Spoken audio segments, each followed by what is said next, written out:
Okay, so you guys have given us some really interesting stuff to think about today, especially when it comes to, all things health and wellness. Yeah, And it's clear from the sources you sent that, this is a topic with just tons of perspectives and angles. we Yeah. got a lot to cover. We're going to take a deep dive today, you know, look beyond all the usual stuff and really try to get to the core of what health and wellness actually mean, Mm-hmm. based on all the material that you've provided. Right, exactly. We're going beyond those, like, quick fix trends. You've given us some great solid stuff to work with, especially this article.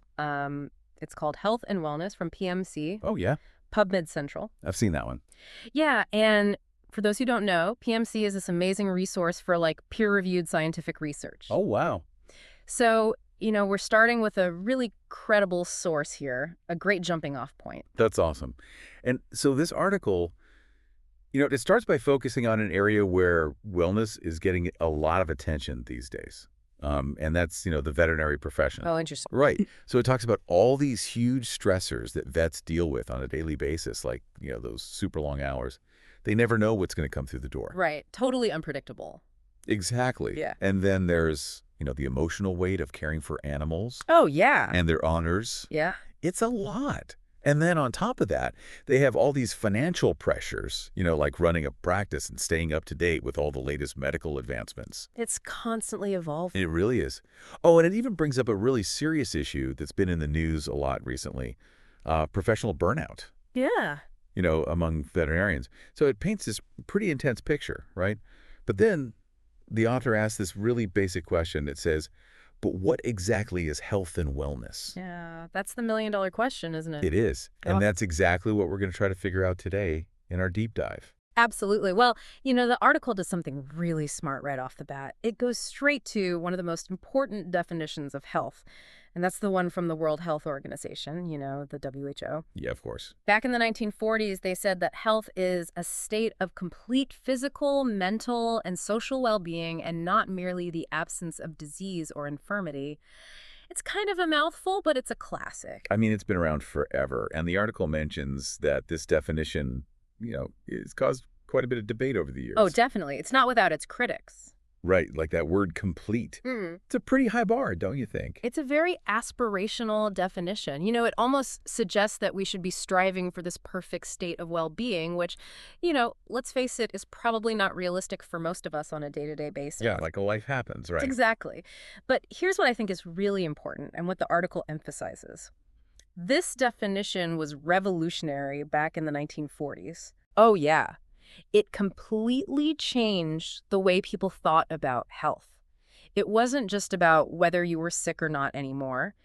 It brought mental and social well-being into the equation, made them just as important as physical health.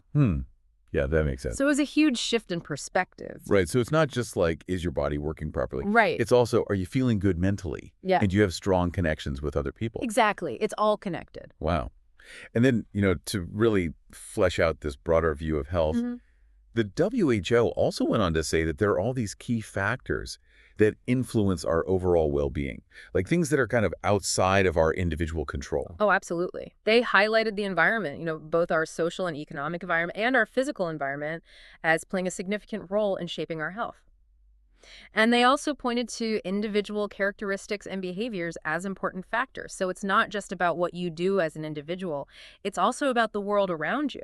Right, so like where you live, who you're surrounded by, your access to things like healthcare. Exactly. Like, think about it. You could be making all the right lifestyle choices, eating healthy, exercising regularly, but if you don't have access to clean water or safe housing Yeah. or affordable health care, it's going to be really tough to be truly healthy, right? That's a really good point. And that's where I think this idea of wellness comes in. Yes. Because the article goes on to say that while these external factors are super important, maintaining and improving our health also depends on something else, something more personal. Right. It talks about the individual's efforts and intelligent lifestyle choices, taking ownership of your own well-being. Okay, so then let's talk about wellness. Yes, let's unpack that. The article mentions that there isn't like one universally accepted definition of wellness, Right. but it focuses on the one from the National Wellness Institute. Yeah. So what's their take on it? So they define wellness as an active process through which people become aware of and make choices toward a more successful existence. And I think what's really key here is that emphasis on active process. Wellness is not something that just happens to you. It's something you have to work towards. So it's not like a passive state of being? Not at all. Yeah. It requires conscious effort. You have to be aware of the choices you're making and actively choose those that will lead to a healthier, more fulfilling life. Interesting. And then the article goes on to break down this definition into 3 core tenets or principles. Yes. Which I found really helpful. Yeah, they're good ones. So the first one is that wellness is a conscious, self-directed, and evolving process of achieving full potential. So it's about constantly striving to be the best version of yourself. But it's not about being perfect. Oh, right. It's about recognizing that you're always evolving and growing, and that your definition of what full potential looks like might change over time. Yeah, I like that idea that it's always evolving. Like what might be, healthy for you in your 20s might be totally different in your 50s. Exactly. And the second tenet is that wellness is multidimensional and holistic, encompassing lifestyle, mental and spiritual well-being, and the environment. This is really building on that idea from the WHO that health is not just about your physical body. Right. It's about all these different dimensions. Exactly. It's about your mental health, your emotional state, your sense of purpose, your connection to something bigger than yourself. And it's about your environment, too, like the quality of the air you breathe, the water you drink, the food you eat. All these things contribute to your overall sense of well-being. So it's like if one area of your life is out of whack, Right. it can throw off your whole sense of well-being. Absolutely. It's all interconnected. And even if you're, crushing it in other areas. Exactly. And then the third tenet that the National Wellness Institute highlights is that wellness is positive and affirming. It's about focusing on your strengths, celebrating your successes, and believing in your ability to create positive change in your life. So it's not about beating yourself up for your shortcomings. No, it's about recognizing your own power to make choices that support your well-being. Okay, so we've talked about health and we've talked about wellness. Now, how do we differentiate between the two? Like, where do we draw the line? Yeah. The article makes a pretty clear distinction. Yeah, it says that health is a state of being, whereas wellness is the state of living a healthy lifestyle. So think of it this way. Health is like a snapshot of your overall well-being at any given moment. It's how you're feeling physically, mentally, and socially. But wellness is about the actions you're taking to maintain or improve that state of health. It's about the choices you make day in and day out. So health is like the destination. Kind of. And yeah. Wellness is the journey. Exactly. And that brings us back to something we talked about earlier, stress. That was one of the main themes in the article, especially in the context of veterinary medicine. But it's something that affects all of us. It really is. Like, stress is everywhere. It is. And the article asks this very direct question. Can stress affect health? And the answer is obviously yes. Right. I mean, we all know what it feels like to be stressed out. Yeah. Your muscles tense up, you can't sleep, you get headaches, you feel overwhelmed. Stress can definitely take a toll on your physical health. And it can affect your mental and social well-being, too. Oh, yeah, for sure. Like, when I'm stressed, I just want to hide from the world. Right. You withdraw from social interactions. You don't have the energy to connect with people. Exactly. And then the article goes on to ask another question. Yeah. Can stress affect wellness? And this one seems a bit trickier to answer. It is more nuanced. So the article suggests that stress can affect wellness, but only indirectly.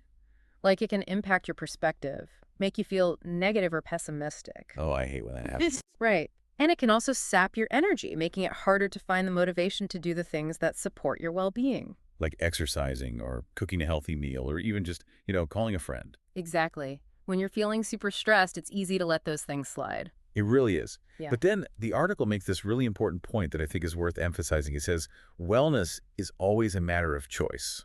That's so crucial. Even when we're feeling overwhelmed by stress, we still have the power to make choices You do. that can support our well-being. And the article really speaks directly to you, the listener, at this point. Oh, yeah. Yeah. It talks about all the choices we face every day. Choices about how we nourish our bodies, how we manage our emotions, how we connect with others, how we create environments that support our well-being. So even when external pressures are really intense, our commitment to those daily choices can make a big difference. Absolutely. It's about finding ways to take care of ourselves even amidst the chaos. Yeah. And the article connects optimal health directly to wellness. It says that good health comes from wellness, from making decisions and practicing behaviors that are based on sound health knowledge and healthful attitudes. It all ties together. It does. And, I really like how the article acknowledges that We can't always eliminate the stressors in our lives, Right. but we can choose how we respond to them Yes. and what we do to support our well-being in spite of them. And that leads perfectly into what the article talks about next, which is cultivating a culture of wellness. But unfortunately, that's not in this excerpt. Oh, right. But I think we've covered some really important ground here Yeah, we had. in understanding what health and wellness actually mean. We really have. So to sum it all up, I think the key takeaway here is that health is really your overall state of well-being at any given time. How you're doing physically, mentally, and socially. Yeah. And wellness, on the other hand, is that active process, that journey of making choices and taking actions that help you improve and maintain that state of well-being. It's about striving to live a healthy lifestyle that supports your overall health and helps you lead a more fulfilling life.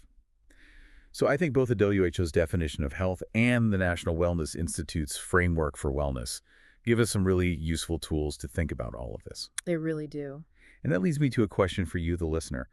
What part of these definitions really stood out to you? How do they resonate with your own personal experiences? Think about the choices you make each day.